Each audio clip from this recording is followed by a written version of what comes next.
Welcome to Get the Word Out. I'm Sarah Blessing, and today we are talking about Indivisible. This is a fantastic national organization that is also popping up across the country, and we have quite a few chapters in Indiana.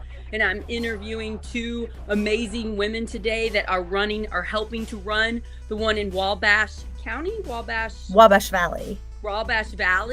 And it's Shannon Giles and Karina Moffett. And I'm just so thankful to meet these two women and to learn more about Indivisible.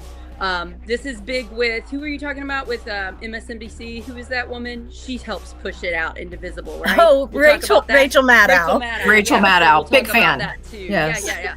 So, Shannon, Karina, how are you two doing? And thank you so much for being here. All right. We're doing good. We're intermittently exhausted. I cannot. Why? I mean, it's not like anything's going on in our country right now. I mean, we're all just fine. Everything's fine. Yeah. The world's on fire, but other than that, we're doing great. The news every day in Indiana, you guys, those of you watching across the country, we have our own stuff in the country, but in Indiana, it's been a little rough the last few weeks with our own Indiana democracy. So yeah.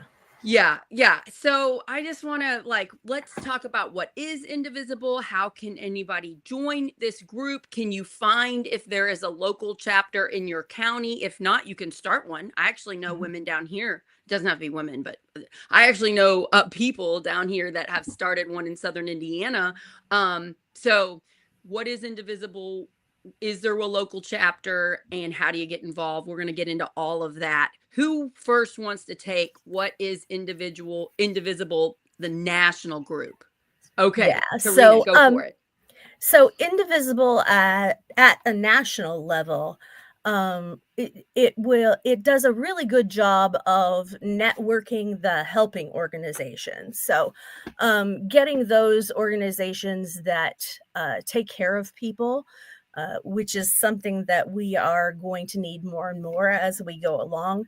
So things like food pantries and shelters and clinics, things like that.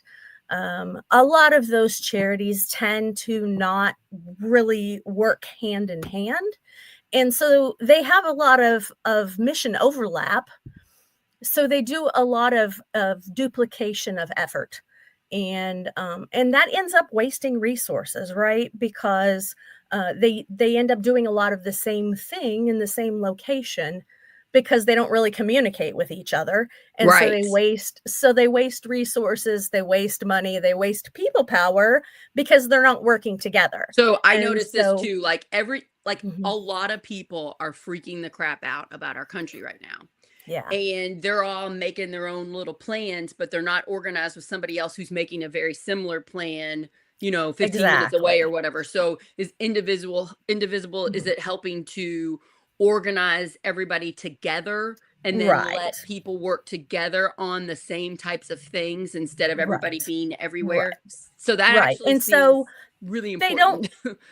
So they don't have to be in direct competition with one another if they can work together on those places where they overlap with mission. Then they can save a lot of resources. They can save a lot of time and money and people power working together on those things where they have the same goals. And then, of course, when they're not overlapped, they can sort of go their separate ways and do their own thing. And that's sort of more evident in the places of sort of rallies and protests like the No King's Day, when they brought all of those different organizations together and had those mass mobilizations. That's when it's more obvious and it's really. So Indivisible is big, working with 5051 movement to do the mass protests, the 50 states, 50 capitals, one movement. That's what 5051 means. And you guys are working with them to get the word out about the protests. I have heard that just saying the word protest is being suppressed right now online, and that we're not supposed to use that word. So some people are a little bit reluctant to use that just because it sounds a little bit negative, and so they lean a little bit more towards rally. A rally, okay. Yeah, Yeah. because then I mean, it I think has a more of a positive connotation. Go ahead. yeah. I think the reason behind that, and we have made a switch here locally in the way we message some of what the organized events are that we do, is because the overarching message is not what we're against, but what we're for. Right. And That's a good so idea. it's much more important to say, we are for equal opportunity for all people. We're for, real democratic government, with little d, Democrat. And and we're for people, a basic social safety net, and people being, having access to whatever they need to live their fullest life, as opposed to being against.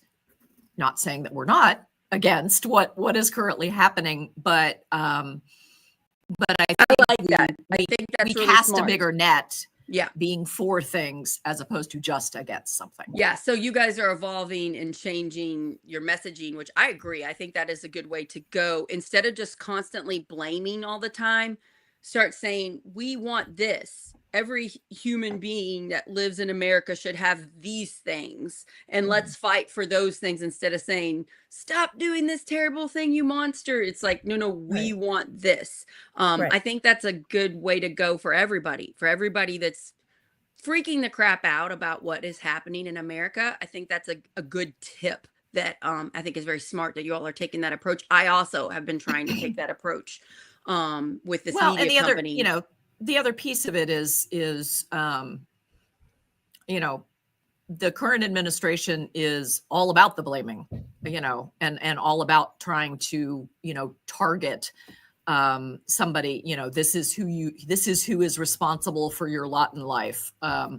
And I think to reframe that in a way that, that says, no, not really. This is what we think you are, that you deserve just as a human being in the United States of America.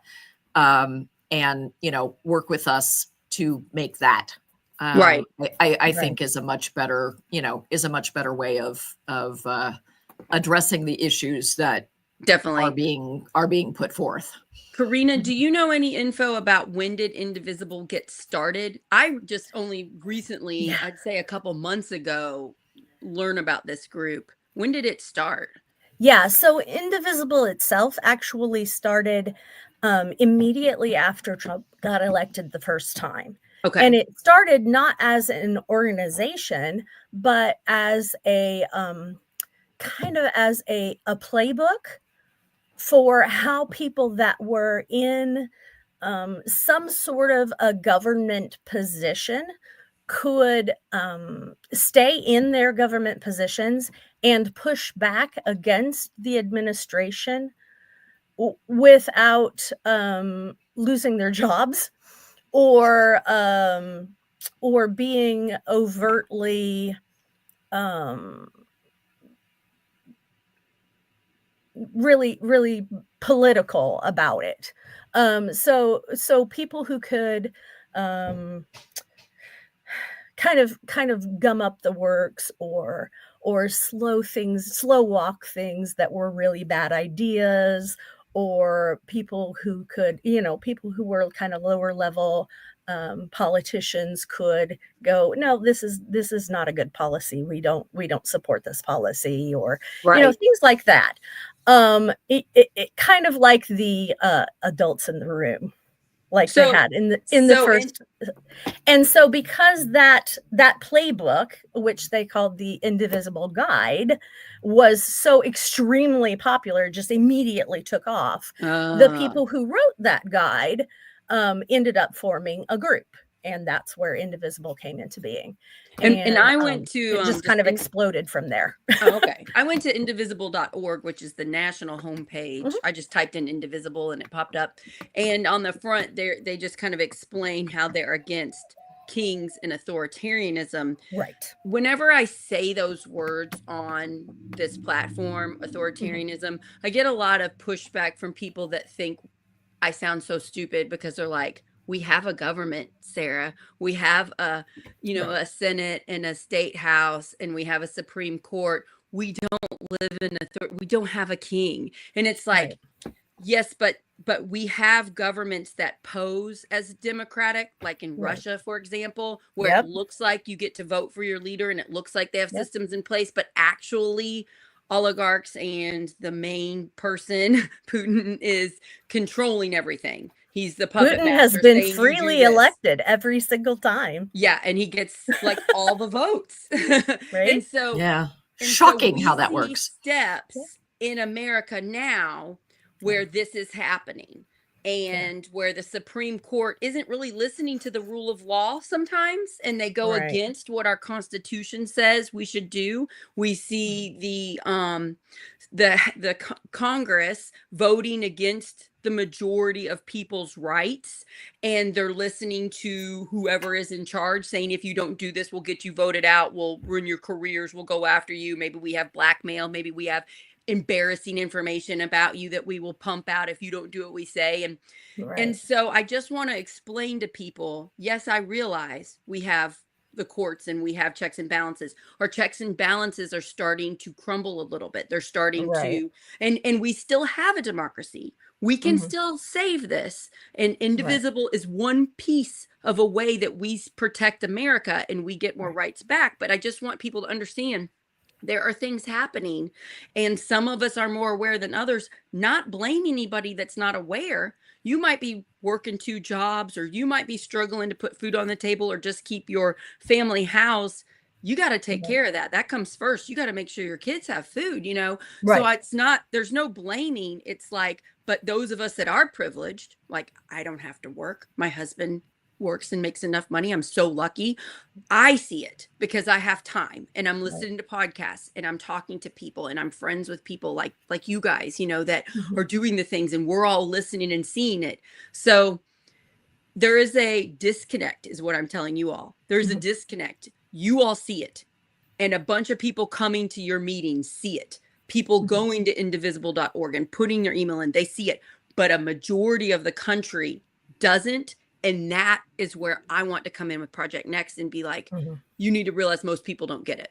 Most people don't understand Yeah. And that's authoritarianism. by You know what I'm design saying? too, right?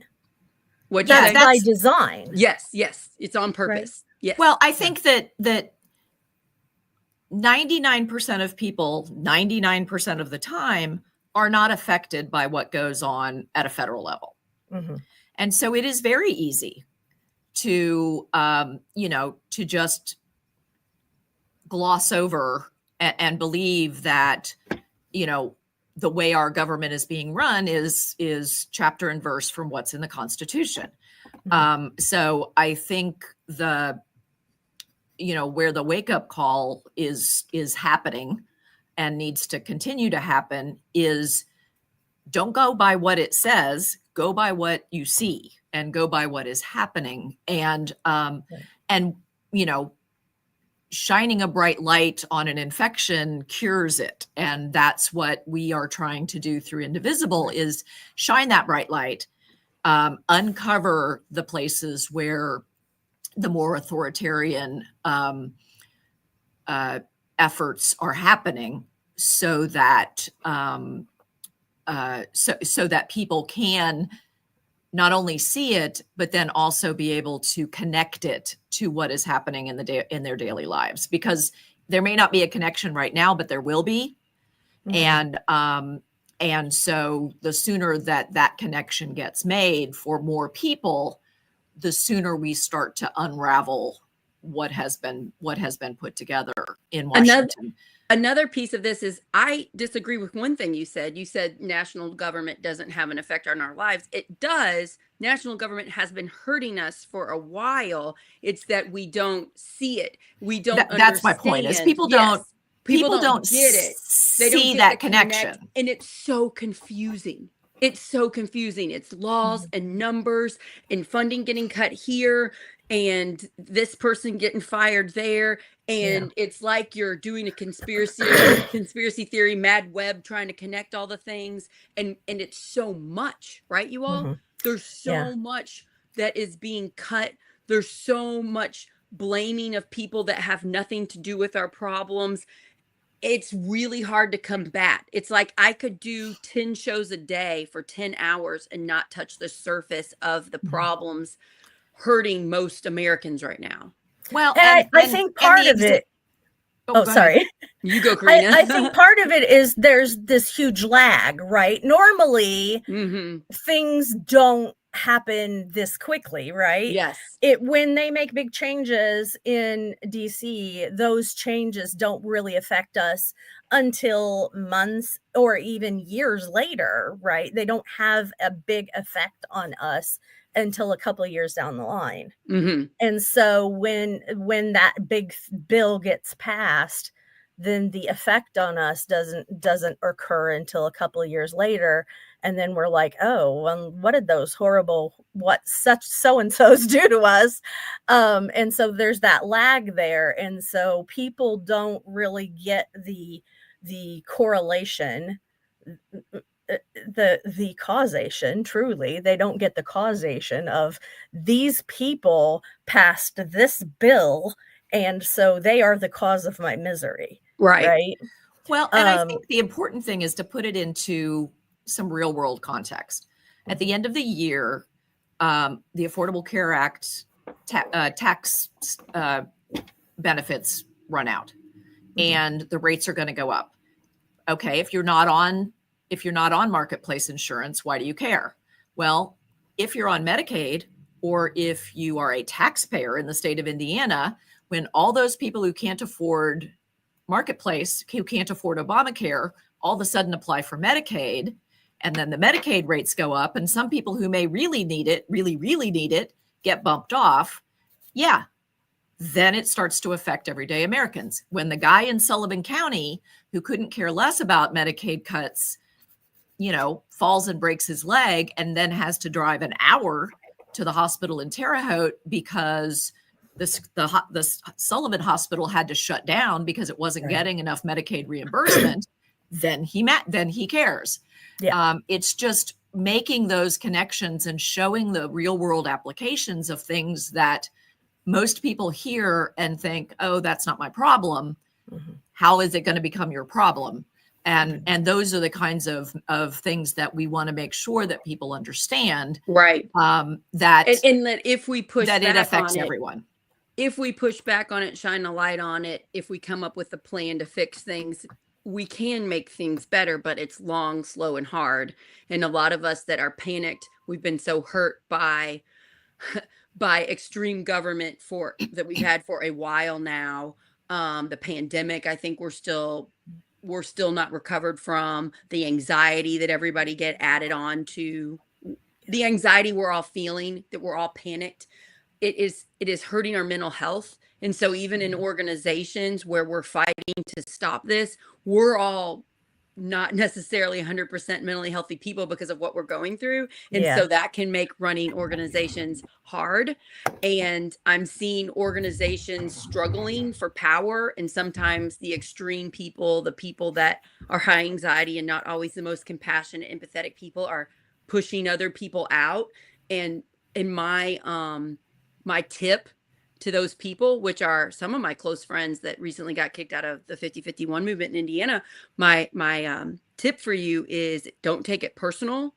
It's their problem. It's their trauma. It's their not understanding, and go find someplace else. So if you got kicked out of 5051, go to Indivisible. Go see if your local chapter of Indivisible is a little better. If not, go to the next thing, because the good news is there are a ton of great organizations like this one popping up, and you just keep searching until you find one that welcomes you.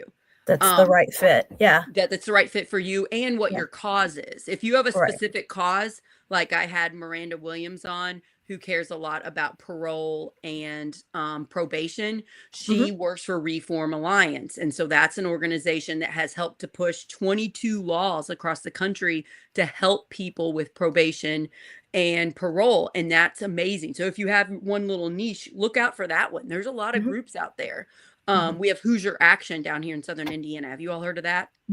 That's a good one, where you find which little thing your you care about and you find people that connect with. But I want to talk about something, and I wonder if you guys are aware of it, because we're stuck in Indiana. So we're Mhm. stuck with supermajority Republicans destroying our lives. What I've realized now that I'm becoming more national and I'm talking to like national Republicans that are good people, the Democrats do this too in other states. It's just that we're being hurt by the Republicans in Indiana. And we need to recognize it's not one party's the savior and one party's the monster. Both parties can be bad. In our state, the Republicans are bad. But in like Illinois, in the Chicago city area, there is massive Democrat corruption going on, and it's been going on for a long, long time.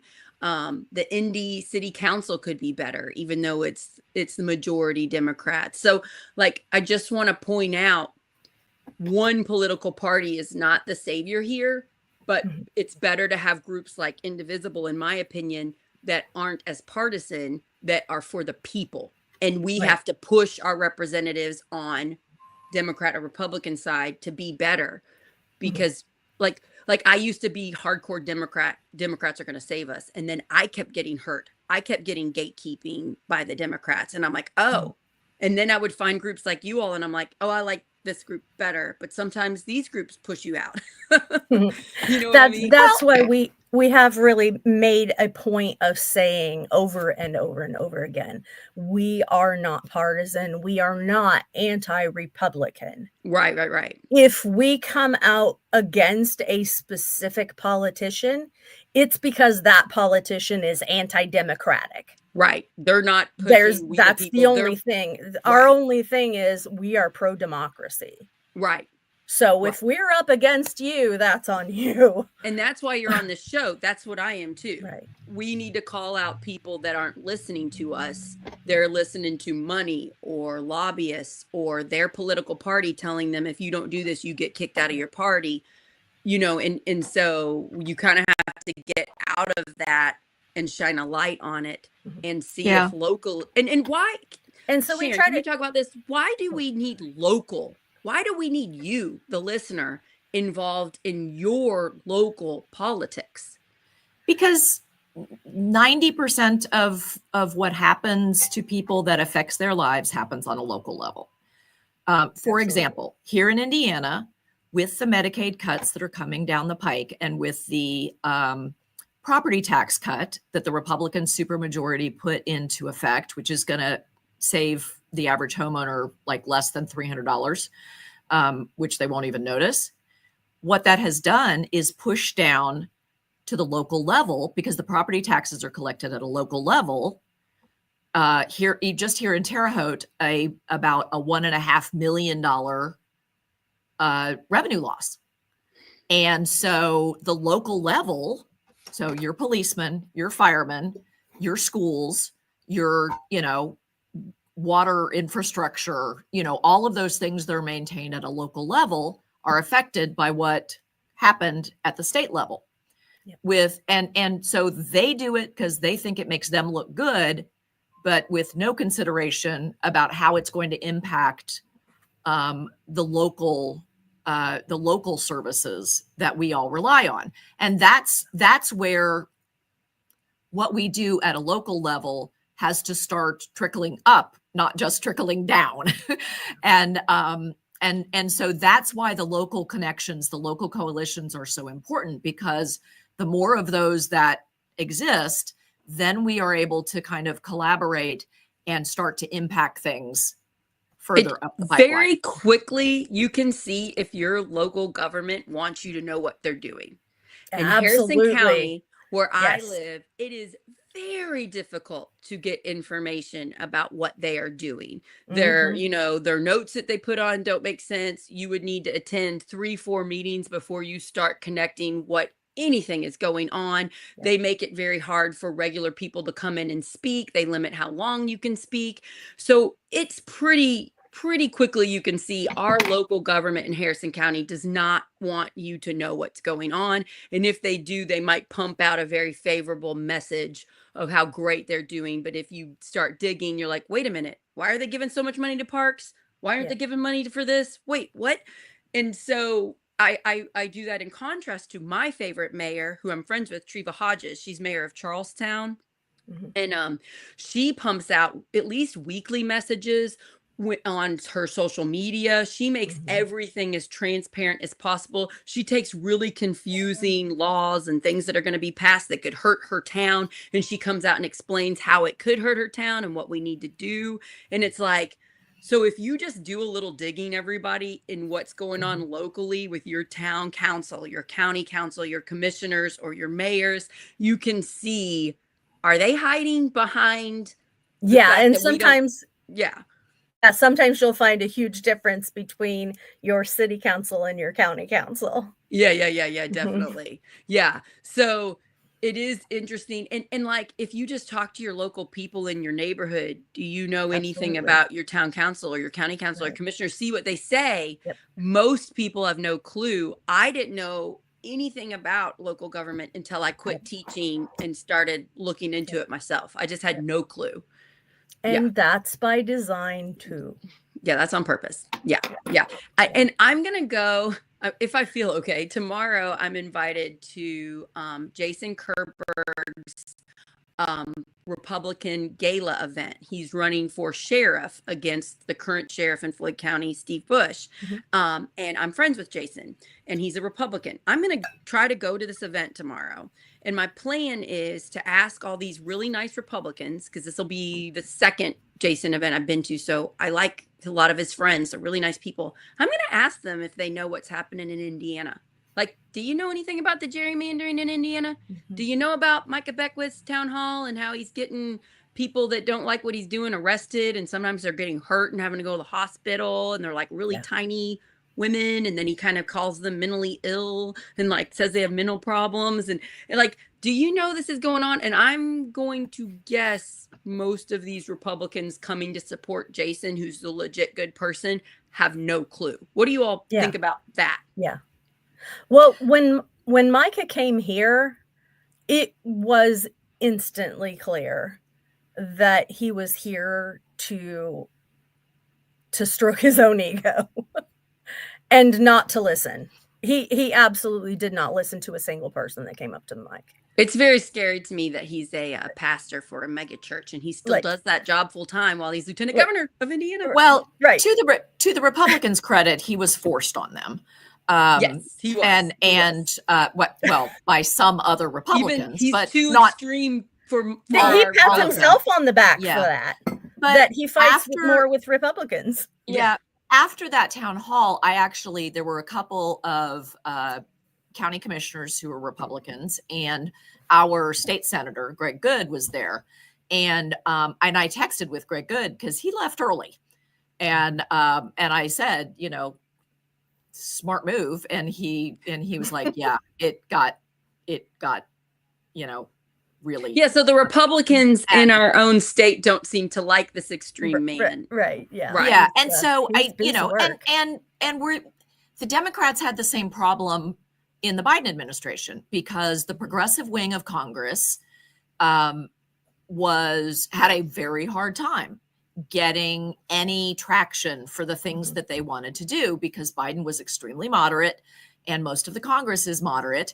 And so, it's not party specific, but I think when the progressive side, or regressive, I guess maybe in the case of the Republicans, side of the party in power gains that majority, gains that upper hand, is when we start to see the Micah Beckwiths of the world start to get a voice and start to get some traction and start to feel like they've got some sort of mandate to think and believe the way they do, which is not even close to to speaking as the voice of the state of Indiana. This is the undercurrent of what has happened in our country in the last, I would say, since Obama became president. The undercurrent is, we have this social media, we have this technology, we can organize and we can get out there, and there is good to be found on social media.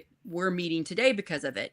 But the undercurrent of bad is these social media, these news sources, they're profiting off of our fear, hate, and division. And this is how this has helped to lead to people like Micah Beckwith having extreme power in Indiana. Most people, including most Republicans, do not like this man, yet he has so much power and he's doing so much damage to every Hoosier. And what he says gets dumped out on social media because it sells. People are engaged. People are watching. I bet a lot of people have watched this town hall where this woman was, it was painful to watch, where she was pushed to the ground and arrested just for speaking out against Micah Beckwith and what he was doing in authoritarianism.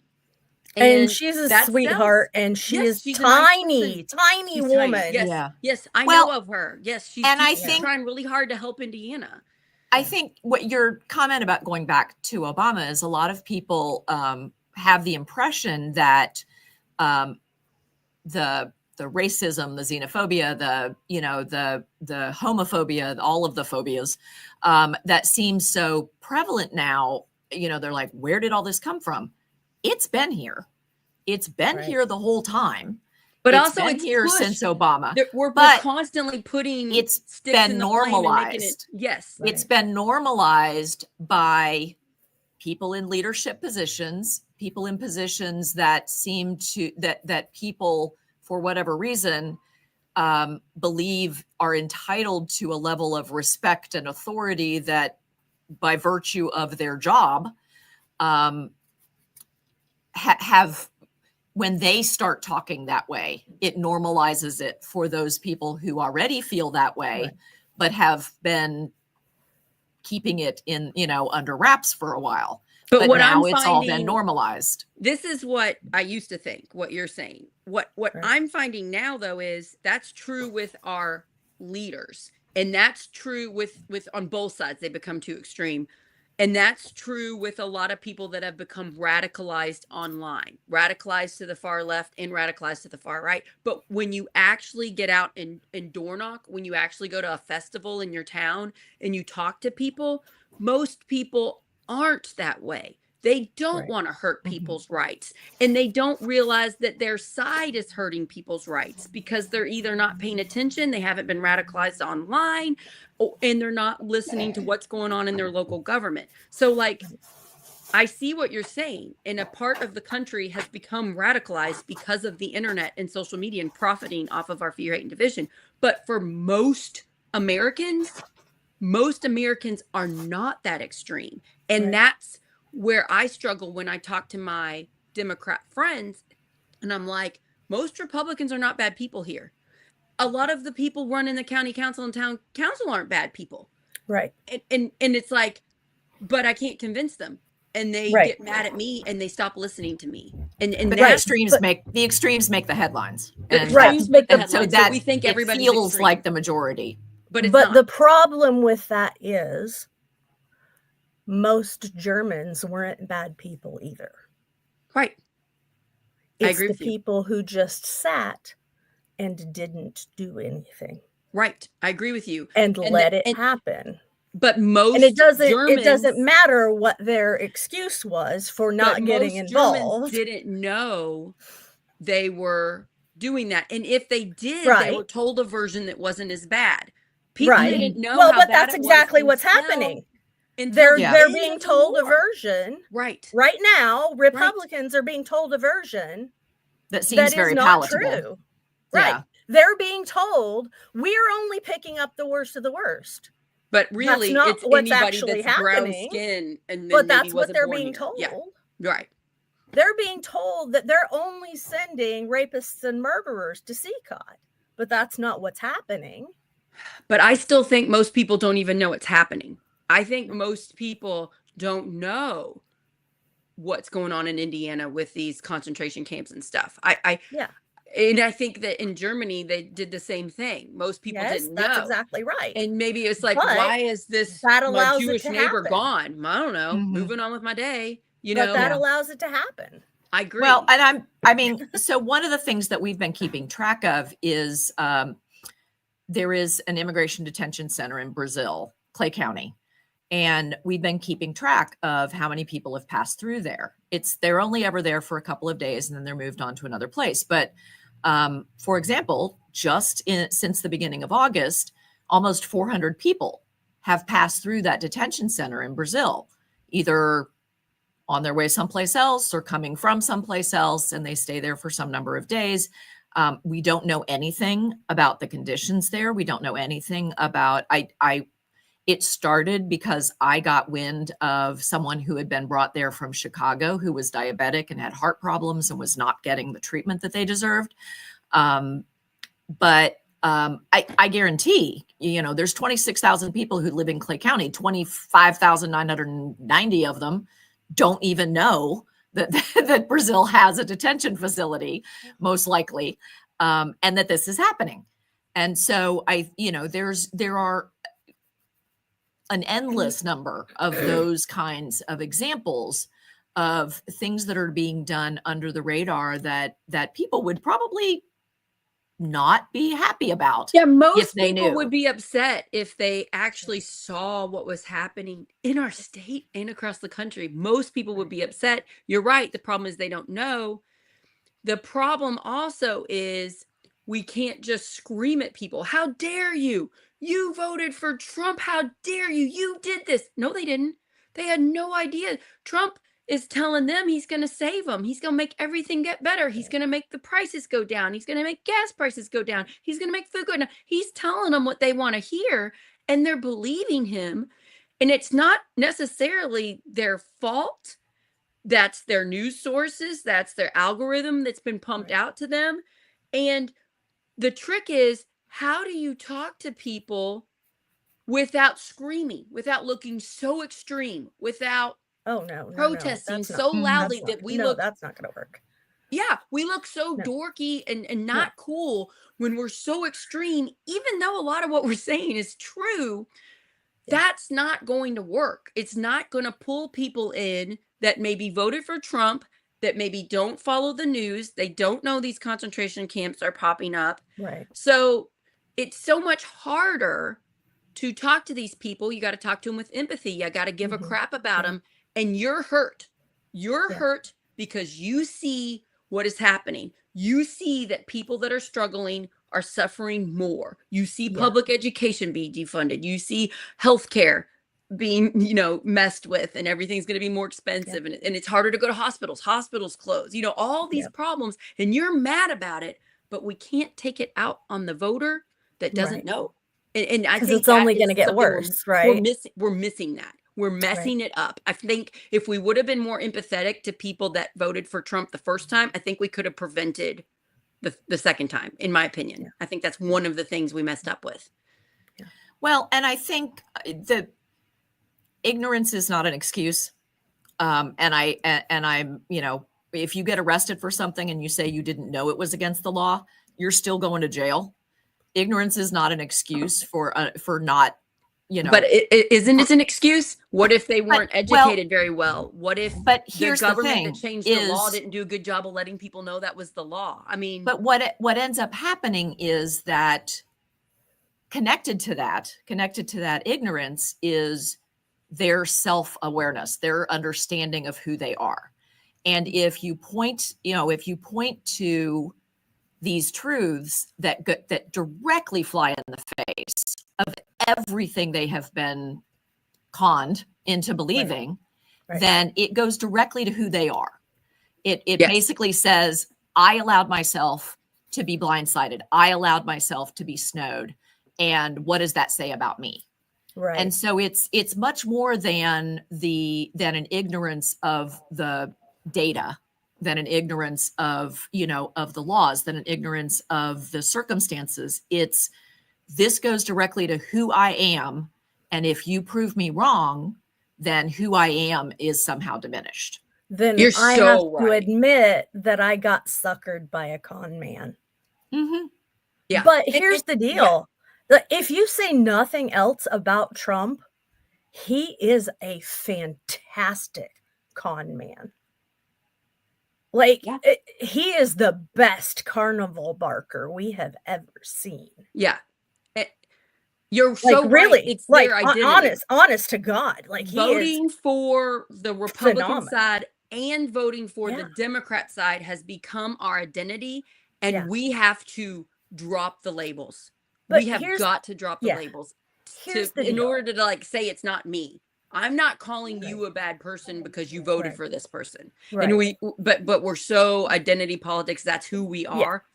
Yeah. You need to make it not about them, and you need to make it not you just have to get them first to stop and think, right? To and not a direct attack, kind of a glancing blow, let's say. So on the case of the immigration thing, this is a lot of times the one that I will bring up first because it's so salient, it's so in the news so often. If you truly believe that they are only picking up the worst of the worst, if they're only picking up illegal aliens, that's what they use. If they're only picking up people who are here when they shouldn't be, who are trying to cheat the system, whatever, why are they picking people up from their court dates? And picking up people from their jobs where they're trying If to work. they're at their court dates, then they are doing it the right way. Yeah. So what does that say? But another issue, If you think that all illegal immigrants are lazy and don't want to work, why are they pulling them out of the fields from their jobs? and then this is sort of painful for me to admit, but the data shows the majority of at least people in Indiana don't seem to care about immigration as an issue. So they don't even look at this stuff or see it or know what's going on because it doesn't affect their lives directly. And But it so does. I agree with you, But they're it not, does. but they're not seeing it. Like they don't realize that when our immigrants that are working jobs that people don't want to do, like putting on roofs or working out in the fields in the hot, Yeah. and we don't have those people, infrastructure starts to fail and prices start to go up. But they don't see that. They don't So get the it. infrastructure thing is too slow. But people have such short attention spans nowadays. That's not okay. Like that's not gonna. People are too flighty for that. The vegetable prices, that's gonna hit people real fast. Yes, there's always It's something. already happening. But they don't know why. And why? Stop and Just- research. just They're tell just going to them. have to work harder Why? to pay for their vegetables. Why you know? are vegetables so Yes. expensive? Let them pay Because there's $8 for a nobody to pick potato. them. Yeah, Yeah. exactly. So let's talk more about Indivisible. Mhm. I think we're pointing out why the extremes isn't working. Why just blindly liking your political party and thinking they're going to save us isn't working. And so now we see why there's Oh yeah, the Democrats organizations. make me crazy too. Yes. Like And the gatekeeping, the fear, the unhealthiness in the state party and what I deal with, and I'm run for state house. It makes me sick to my stomach. So we need local groups. And something I like about Indivisible is it's a national group, but you can start one locally. So we Right. just started, not me, but other of some of my friends, other people started a Southern Indiana Indivisible that meets around in the Floyd County area. And one of them, Patty, just came to our meeting, Harrison County Democrat meeting, and invited everybody to the next one. They meet monthly and they have emails and they put out all the things that are going on and which one do you want to help with? Do you want to help with immigration? Do you want to help with healthcare? Do you want to help? And then they can do it. So we see a need.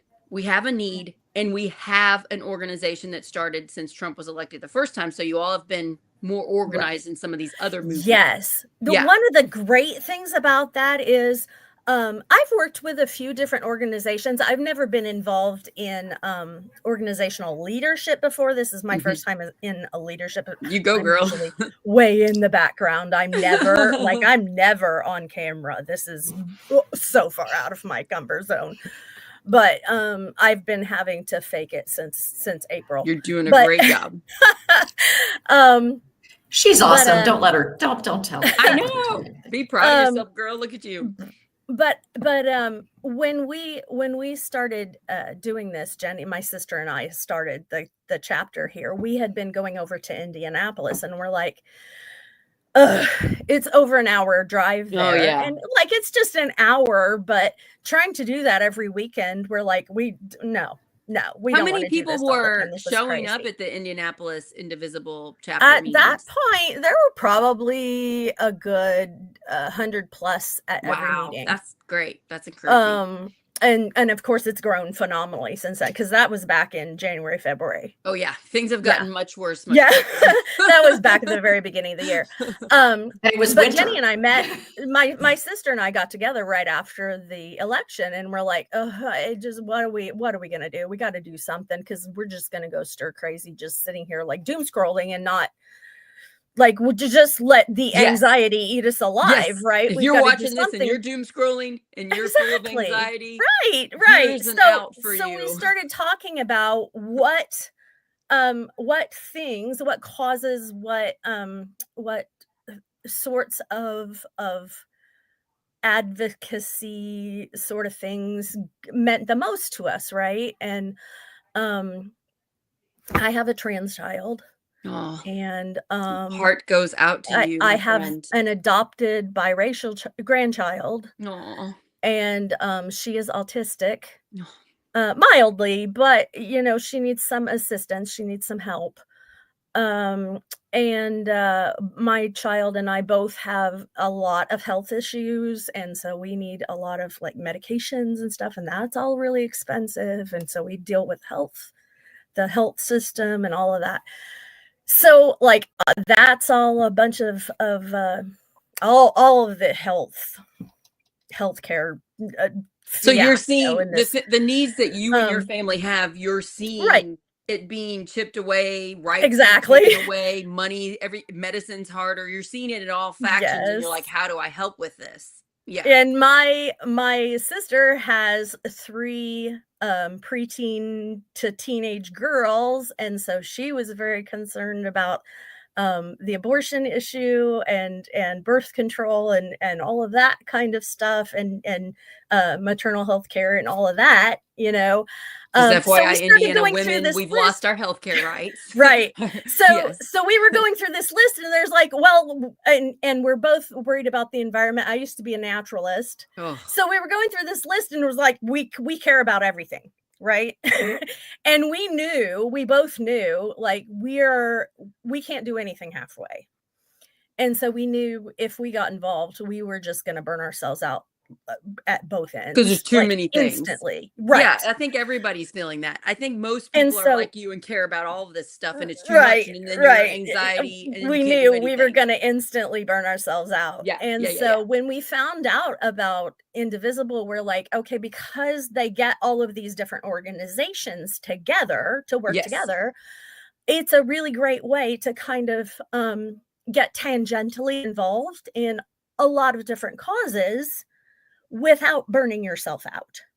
And then you can choose 1 or 2 things to really dig deep on, something that you're super passionate about to dig deep on, and still be kind of tangentially involved in those other things that you want to also help with. That's kind of the sign of a healthy organization. I just want to point out, if your organization is welcoming of other organizations, and they also give each chapter the freedom to focus in on the things that they want to focus in, that's kind of the opposite of authoritarianism, dictatorship. Dictatorship is when they say, no, you're going to care about this issue and you're going to pass this thing. And so right now they're working on gerrymandering Indiana to take away the few Democrat seats we have.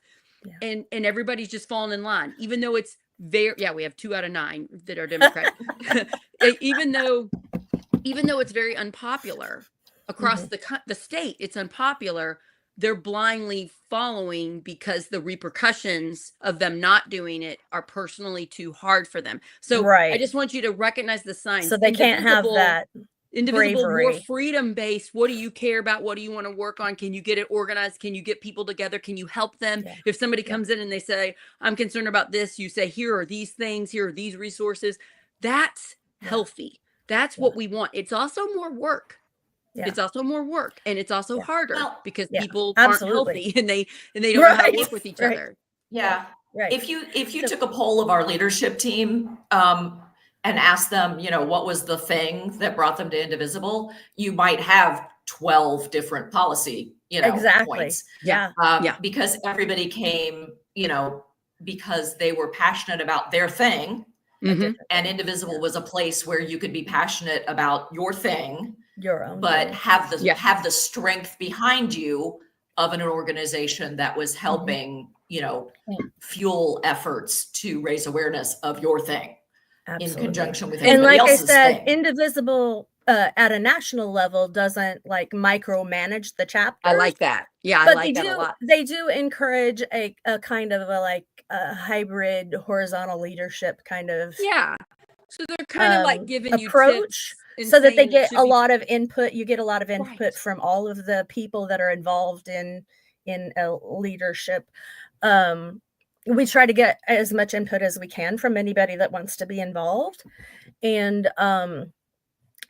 sometimes we run into disagreements, but we try to work that out as best we can. But also, because it's been around for 8, 9 years now, they have so much support and like resources for leadership. Like there's online trainings and videos and documents and stuff for how to be a good leader and how to get your group together and how to keep them motivated and how to expand your group and all of that. And they share all of that stuff freely with any other organization that wants to have it. Love that. Like I love that they're so like, much. here, have this stuff, because we want everybody to be up to speed as quickly as possible. Like Right. we want to grow the resistance, and we don't care if you're 50-51 or whatever you want to call your resistance group. We don't care. We just want you to get up to speed as fast as you can. Yeah, we because had a we group want called you- Leaning we Liberal, wanna- and it got morphed into, they started their own Indivisible chapter, and it's Southern Indiana Indivisible, and it's on Facebook, you all, and you can, Yeah. they also have like places you can get a newsletter. Here's yours. This is indivisibleWabashValley.org. So if you are in that area and would like to join these two wonderful people, these two wonderful humans and their team of people, this is a lot better than doom scrolling, anxiety filled. I guess the world's gonna end. This is a lot better of a place to go and to fight and to work, and let's make the lives of our children better. Let's not make it worse, and let's fight for them. Like, Yeah. I can sleep at night. Well, and every that's, night. you know, I that's can the sleep at thing. night because I'm doing That's stuff. the thing is, right, exactly. And that's, I mean, November 5th, I was out of here. I had nothing. And, Yeah.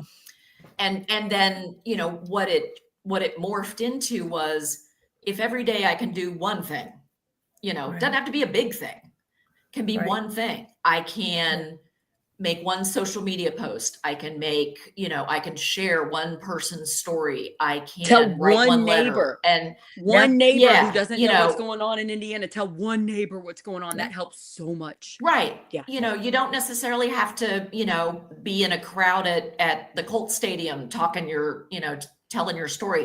If you do one thing, and if we all do one thing, Mhm. It and adds up. so that's that's a lot of what the Indivisible story is all about, is that you just have to take that one step, and then you realize that you've got a lot of people around you stepping out with you, and it makes it a whole lot easier to take the next one.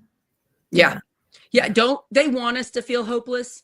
They Right. want us to feel Yeah. hopeless, like there's nothing Yeah. we can do, but there's so much more of us than that separates us. And I'm Yeah. trying to tell people there's so many more Republicans that would join us if we were more welcoming and empathetic. Yeah. And we Yeah. need to stop the rage. If we're And filled we with need rage, that and we're gonna huge. yell at We're people, gonna have to have that huge tent.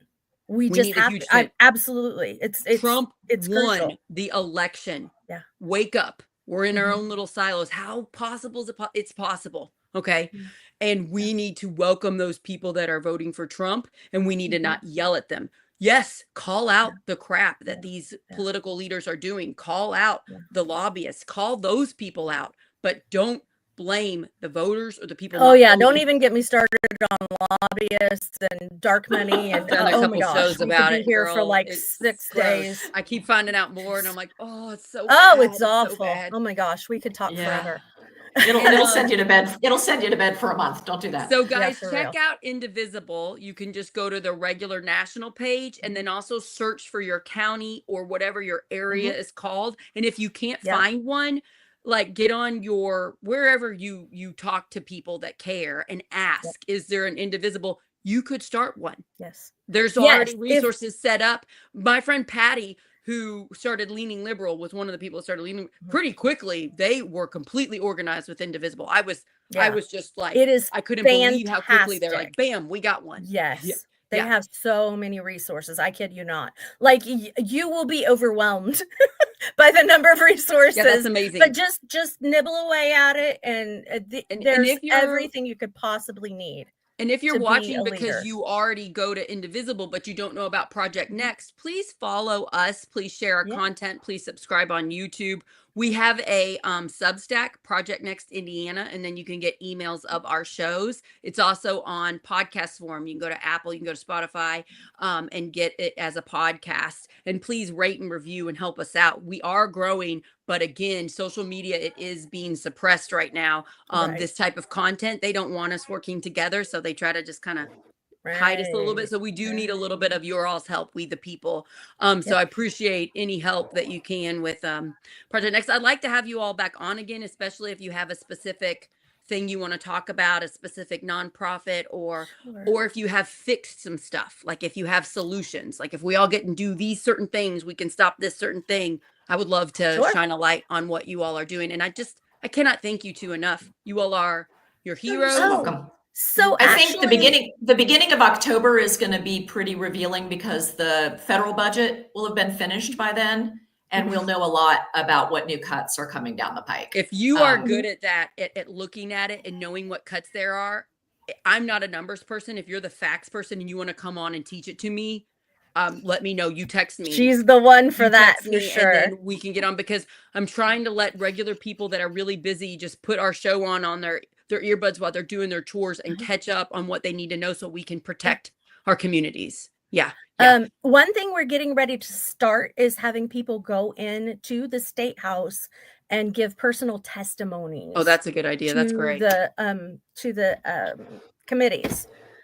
So maybe we could have somebody come on and talk about doing that. That's a great idea. I have a couple friends that are in the State House, and excellent. To hear how the sausage is made is horrifying. They get these massive bills and they got to read it during the night, and then they have to pass it the next day. And then lobbyists are telling them fake things about it. And then the lobbyists that don't have as much money are trying to get in and say, no, this is the truth, but they don't make time. But it's a mess. And I'm horrified at how laws are actually passed. And there were thousands of bills introduced last legislative session, and there'll be thousands that are going to come through in January. Well, 99% of them never make it out of committee, but you still got to look at them. You still got to figure it out. Wendy Chester came on the show, and she was telling me about the bills and how she would read them and her job. And I'm like, her job sounds so hard, because she was trying so hard to do the right thing, and she did a good job. This was her first time being in there. And she did a great job for being new, but I just was horrified at how hard her job is. How can she pass legislation that actually helps Hoosiers with the way it's done? It's like, why are we doing that? Why don't we change the way it's done so it's not like this?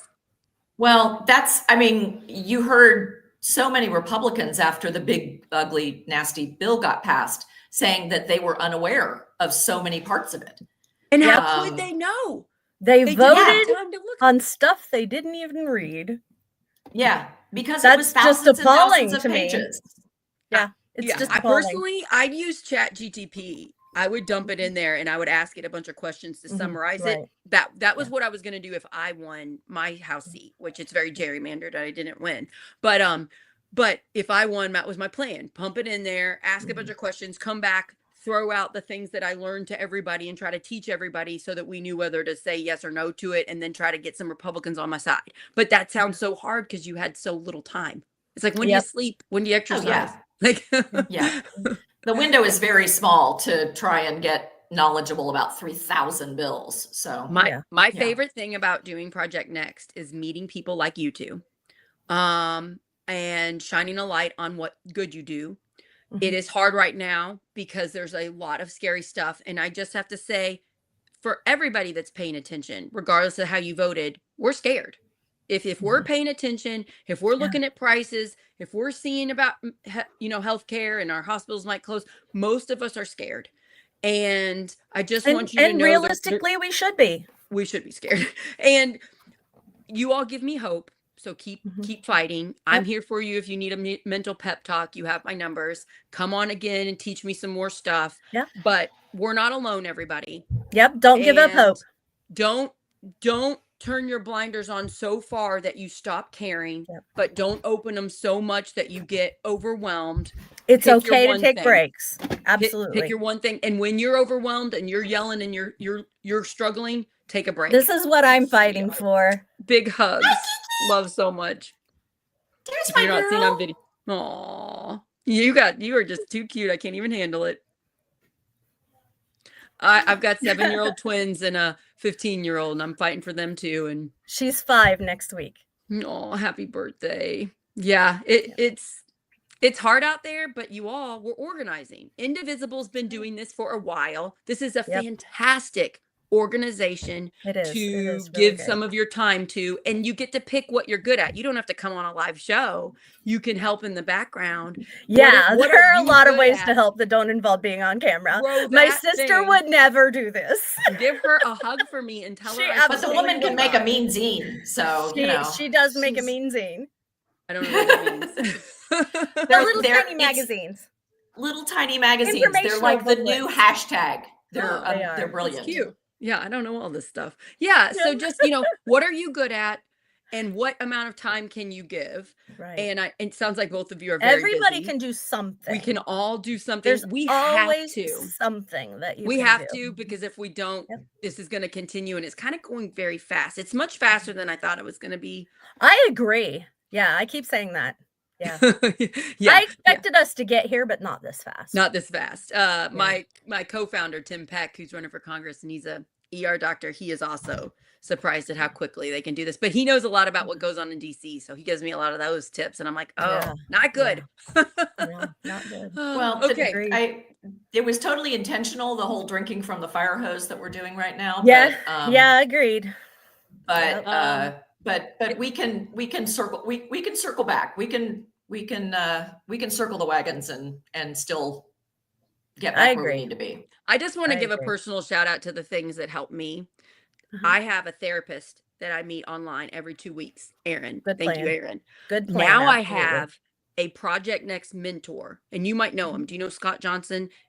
He is a mentor now for Yes, me. I do. He I helped. do. Yes, he was one of the people that got gaslit Yes. out of 50 Yeah, 51. That was yeah. real stupid of them. Yes. He's amazing. I agree. But good for me. And as soon as I found out he got kicked out, I asked if he would help me with Project Next. And Yep. so Excellent. he helps me. So I want to just shout out to Scott. Thank you for doing that for me. Oh. Shout out to Corinne Straight. She's making lots of content, and she's a friend of mine. She's growing and pumping out stuff about Indiana. And Tim Peck, my co-founder. I just want to say there's a lot of things that go on behind the scenes that keep me mentally fit enough just to be able Yeah. to do this. Yeah. Just to be able Yeah. to do this. And so And like I you all said, make sure it is you have your okay support to system. take a break. Take a It's break. okay to take a break. Make Because sure like you everybody said, that's listening this is has a a support long system. haul. Yeah. Because even after Trump is gone, regardless of how he is gone, in whatever manner that may be, we still are going to have a lot of work to do. We're going to Because- have to build, we're going to have to fix the Such things a- that have been broken. Phenomenal amount of damage has been done. Yeah. Yeah. Every day of I don't- damage is going to take a long, long time to Yeah. repair. And And not only that, can we do it. had a lot of work to do even before they got in and started Right. breaking things. Right. Like we Yeah. really needed to do some serious restructuring. It's not, it hasn't honestly. been we the people It ever, has not. Yeah, but it's no, been I more agree. than a lot of Yeah. other countries have. Yeah. Mhm. And we have to always keep fighting. Democracy is Yes. messy. Yeah. And it We takes a need to lot be of work. constantly striving closer to that ideal, because we have that in our head, right? We have that American myth of what we think America is. But once you get in there, you realize, oh, it's Yeah. rich people. It's these So people that we have need to keep power. Yeah, yeah, working yeah. towards Yeah. the reality of making Yeah. that happen, right? Yeah. I'm so tired of people blaming poor people for our problems, Yeah. blaming the pride community, blaming if you came from a different People of country. color. It's Yeah. like, let's stop Mhm. gaslighting and Yep. blaming other people for your mistakes that you caused. Yeah. And let's shine a light on what you've done. And now let's come up with solutions that could actually fix it. Let's pass it and let's do it. But we need so many better people in our government to do that. And it's hard to get them in. Absolutely. It's hard to get I them in. think we need Yeah. a really huge purge. Yeah. I have Not, people tired- not I'm just tired on of one side of the faces. aisle. Yeah. I have people that I like, even on both sides. It's fewer now on the Republican side than it used to be, because a lot of the good Republicans have gotten kicked out or they've been Yeah. silenced. Agreed. And not Agreed. saying they're not good. They're just blindly doing the authoritarian thing and just voting however they're told. Yeah. And I don't have a lot of respect for that. If you're blindly doing the Republican or the authoritarian thing right now, no. I get feel it. like I that get has why to they go do too. it. That's what I'm saying. Though. I Right. get why they I do it. do. Some I of them get are why being they do it, blackmailed. but Some I'm of them, sorry if you you're know, are going to gonna go lose. along with that. No, I can't. It's like Yeah. I see it better. Why Who it exactly happens. is your constituency?